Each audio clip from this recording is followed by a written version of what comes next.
There's a bit to consider when matching an amp to a speaker, and there are a few things we should define first. A speaker has two values that give us information about how it will pair with an amplifier. These values are power and electrical resistance. Power is expressed in watts, and it's amperage times voltage.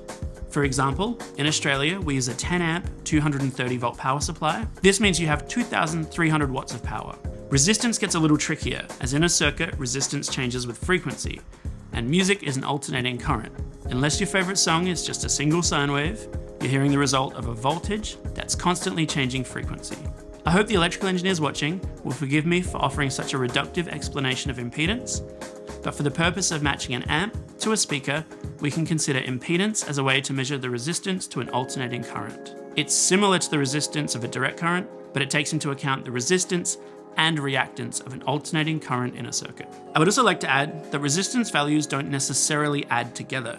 Take a guitar amp, for example, where it would be very common to have 4 individual speakers, each rated at 4 ohms, together inside one enclosure. This combination could have dramatically different impedance values depending on the configuration of each speaker. For example, 4 4-ohm speakers wired in series would have a total resistance of 16 ohms, but the same 4 speakers wired in parallel would have a resistance of 1 ohm. One of these would be safe for most amps to drive, the other would cause damage very quickly. Additionally, it's possible to wire 2 of the speakers in parallel and then those 2 groups in series, which would give us a resistance value of 4 ohms, potentially perfect for the amplifier. A lot of modern amplifiers will also have a switchable output impedance, so you can select the appropriate impedance for the speakers you're driving. So to summarize, we have power handling expressed in watts, and resistance, a measure of resistance and reactance expressed in ohms. I'm going to choose some example numbers.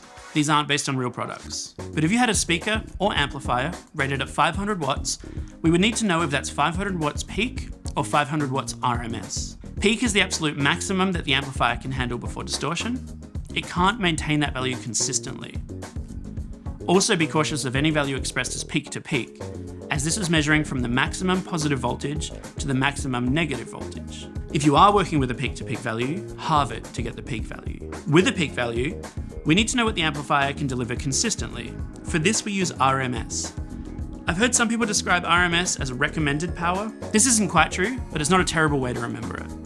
RMS is short for root mean square, and it's a way of expressing the average or effective value of a varying quantity, such as an alternating current. Or another way to think about it, if we wanted to convert our alternating current to a direct current, what would its new voltage be?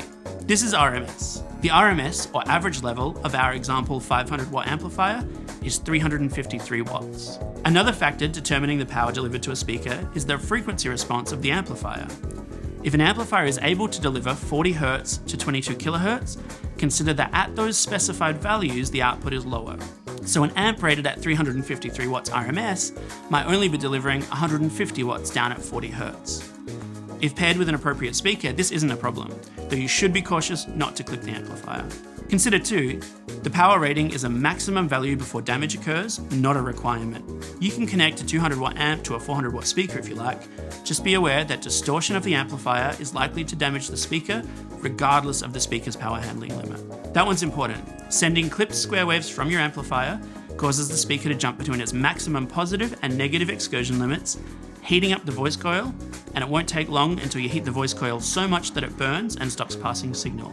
This will open the circuit and cook the speaker. The smooth in and out motion of a speaker moves air over the voice coil, and it's what helps keep the voice coil cool.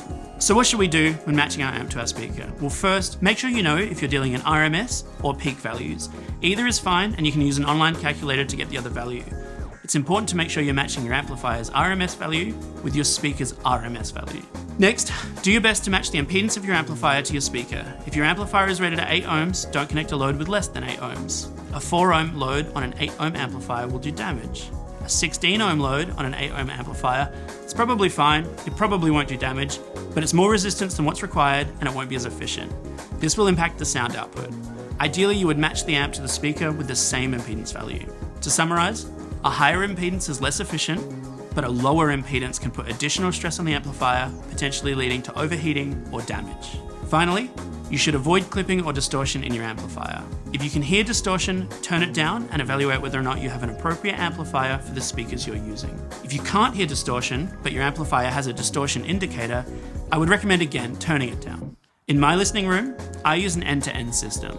I have drivers specifically designed and built to reproduce certain frequencies, and they are matched perfectly to amplifiers with no issues with power handling, no mismatched impedance, and engineers far smarter than me have worked hard to make sure that each of those details works perfectly together. For me in my studio, I can't imagine not going with a system like this. However, I want to make it clear, my love for audio is based on music production and audio engineering.